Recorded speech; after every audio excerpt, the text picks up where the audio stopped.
Assalamualaikum warahmatullahi wabarakatuh. Welcome to my channel.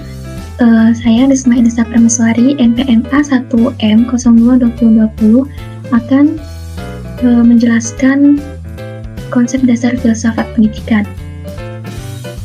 Apa yang dipikirkan ketika mendengar kata filsafat? Ya, istilah filsafat dapat ditinjau dari dua segi. Yang pertama, segi semantik, berasal dari bahasa Arab falsafah yang berasal dari bahasa Yunani philosophia yang berarti philos, cinta atau suka, dan sophia, pengetahuan atau hikmah. Jadi, philosophia berarti cinta kepada kebijaksanaan atau cinta kepada kebenaran. Maksudnya, setiap orang yang berfilsafat diharapkan menjadi bijaksana. Yang B, segi praktis. Filsafat berarti alam pikiran atau alam berpikir. Berfilsafat adalah berpikir secara mendalam dan sungguh-sungguh. Kesimpulannya, filsafat adalah hasil akal seorang manusia yang mencari dan memikirkan suatu kebenaran dengan sedalam-dalamnya. Banyak di antara para filsuf memberikan definisinya secara berbeda-beda. Yang pertama, Plato, pada tahun 428 sampai 348 sebelum Masehi. Pengetahuan yang berminat mencapai pengetahuan kebenaran yang asli. Filsafat tidak lain dari pengetahuan tentang segala yang ada. Yang kedua, Aristoteles, pada tahun 384 sampai 322 sebelum Masehi. Filsafat adalah ilmu pengetahuan yang meliputi kebenaran yang terkandung di dalamnya ilmu-ilmu metafisika, logika, retorika, etika, ekonomi, politik, dan estetika. Dengan demikian, filsafat bersifat ilmu umum sekali. Yang ketiga, Francis Bacon. Filsafat adalah induk agung dari ilmu-ilmu, dan filsafat menangani semua pengetahuan sebagai bidangnya. Selanjutnya, manfaat dari filsafat. Yang pertama, sebagai dasar dalam bertindak. Yang kedua, sebagai dasar dalam mengambil keputusan. Yang ketiga, mengurangi salah paham dan konflik. Yang keempat, persiapan menghadapi situasi dunia yang selalu berubah. Dan yang kelima, menjawab keraguan. Selanjutnya, ciri-ciri berpikir filosofis adalah A. Metodis. Metodis menggunakan metode dan cara yang lazim digunakan oleh filsuf atau ahli filsafat dalam proses berpikir. Yang B. Sistematis. Sistematis berpikir dalam suatu keterkaitan antar unsur-unsur dalam suatu keseluruhan sehingga tersusun suatu pola pemikiran filosofis. Yang C. Koheren. Di antara unsur-unsur yang dipikirkan tidak terjadi sesuatu yang bertentangan dan tersusun secara logis. D. Rasional. Mendasarkan pada kaidah berpikir yang benar dan logis atau sesuai dengan kaidah logika. Yang E. Komprehensif. Berpikir tentang sesuatu dari berbagai sudut pandang atau multidimensi.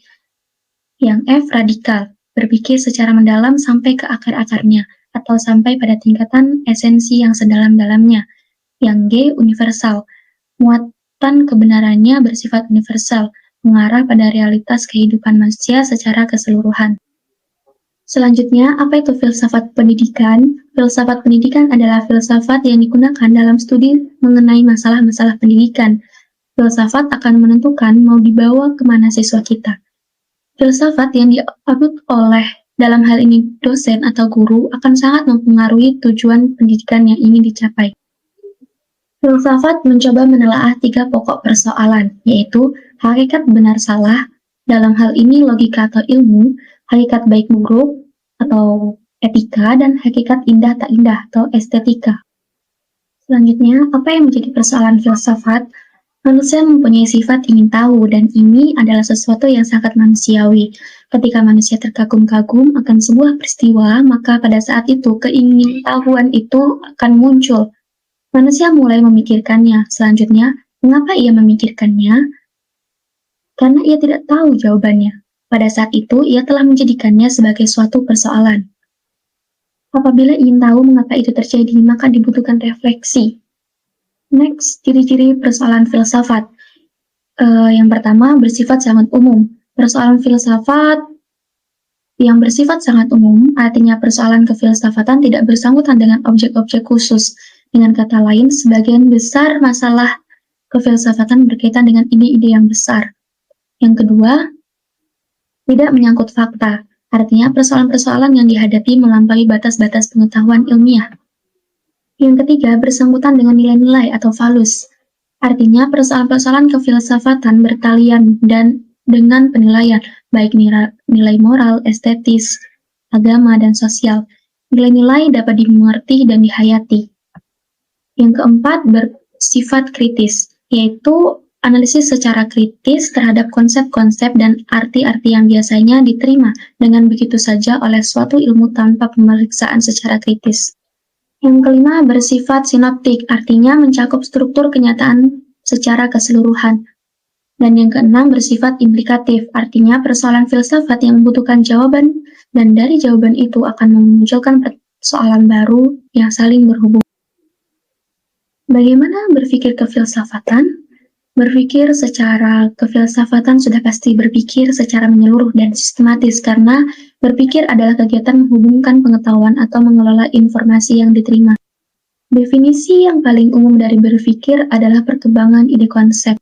Pikiran itu berfungsi ketika akan dibuka, maksudnya ketika ada sesuatu yang dihadapi dan ingin ada penyelesaiannya. Yang terakhir, apa saja cabang filsafat? Cabang filsafat ada 3. Yang pertama, metafisika. Istilah metafisika berasal dari bahasa Yunani, yaitu metalapisika, yang berarti diartikan sebagai sesuatu yang ada di balik atau di belakang benda-benda fisik. Persoalan metafisika dibedakan menjadi 3, yaitu persoalan ontologi, persoalan kosmologi, dan persoalan antropologi.